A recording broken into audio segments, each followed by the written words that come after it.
नमस्ते, मैं संजय दास गुप्ता इस समय चौरसिया समुदाय के डॉक्टर एनपी प्रियदर्शी सर के पास है, जो प्रदेश अध्यक्ष है, ठीक है, आदर्श चौरसिया महासंघ। आगामी 20 अगस्त को आईएमए हॉल में नाग पंचमी चौरसिया दिवस मनाया जा रहा है, धूमधाम से मनाया जा रहा है। आइए डॉक्टर एनपी प्रियदर्शी से इस संबंध में बात करें।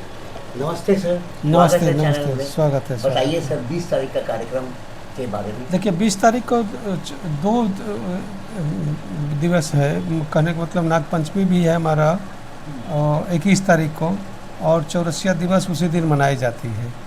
चौरसिया दिवस नाग पंचमी को लगातार 10 सदियों से मनाते आ रहे हैं हम लोग।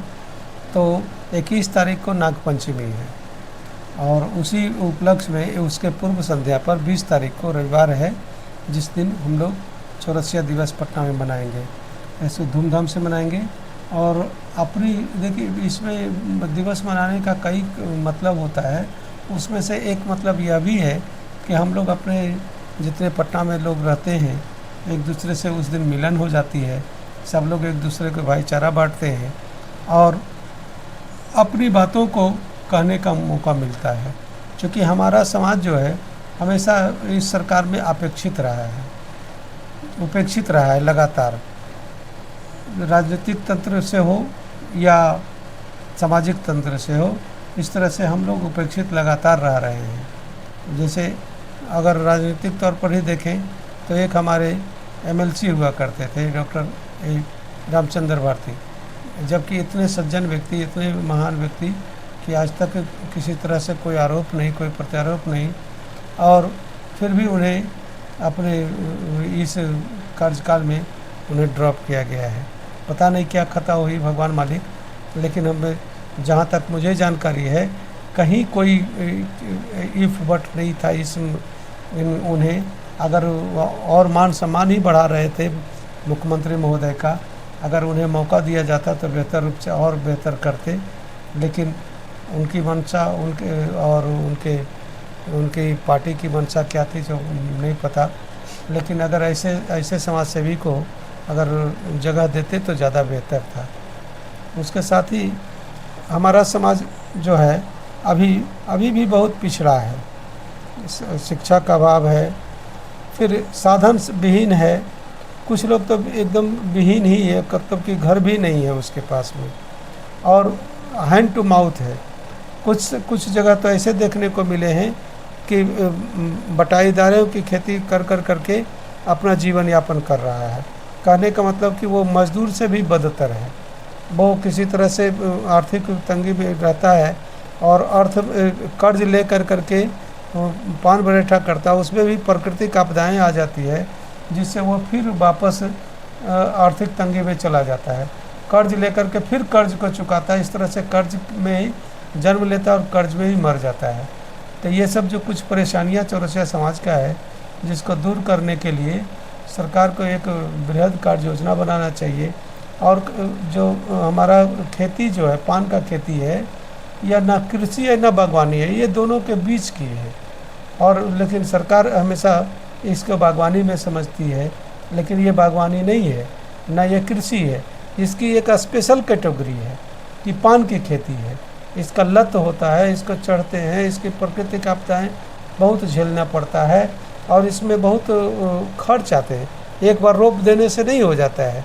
इसको रोप देने के बाद उसको लगातार सेवा करते रहना पड़ता है, तब जाकर करके उसके पत्ते आते हैं। अगर ओलावृष्टि हो जाए, अतिवृष्टि हो जाए, तेज़ हवा चले, आंधी आए, बहुत गर्मी हो जाए, सबका असर उस पर पड़ता है। इस तरह से यह जो है हमारा प्रकृति के साथ प्राकृतिक आपदाओं हमेशा लेते आती है, और हमें चौरसिया समाज को और गरीब से गरीबतर में बना देती है। तो मैं सरकार से आग्रह करूँगा कि इस पर विशेष स्पेशल कैटेगरी देख करके और चौरसिया समाज को आगे बढ़ाने के लिए इस पर कुछ ठोस कार्रवाई करनी चाहिए। हमें अपने उत्पादन को बेचने के लिए भी दूर जाना पड़ता है। जैसे हमको बनारस जाना पड़ता है, कलकत्ता जाना पड़ता है। पटना में हमारे लिए कहीं कोई जगह नहीं है, कोई जगह निर्धारित नहीं है। सरकार इतने बड़े बड़े लोगों को कहाँ से कहाँ तक पहुँचा दिया, दे दिया, लेकिन चौरसिया समाज को आज भी उपेक्षित किए हुए है। कहीं कोई स्थान नहीं जहाँ पर हम जा कर करके अपने पान को हाट लगाएं और पान को बेचें। बाजार समिति बन गई, वो मिल गया, वो मिल गया, सबको सब कुछ मिल गया।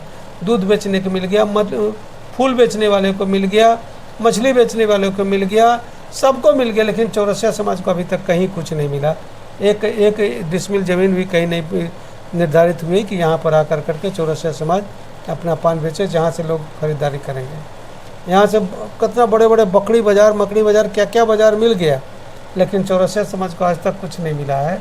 मैं सरकार से आह्वान करूँगा कि इस पर भी ध्यान दीजिए। ये भी आप ही के तंत्र का आदमी है और इसको भी आगे बढ़ाइए, ताकि हम लोग लगातार नालंदा, नवादा, ये सब जितने भी सब रहे हैं और इसके पूर्व की दिशा के सारे लोग रहे हैं, जो सभी ज़िंदगी भर हम नीतीश जी के साथ रहे हैं, आज भी उनके साथ हैं।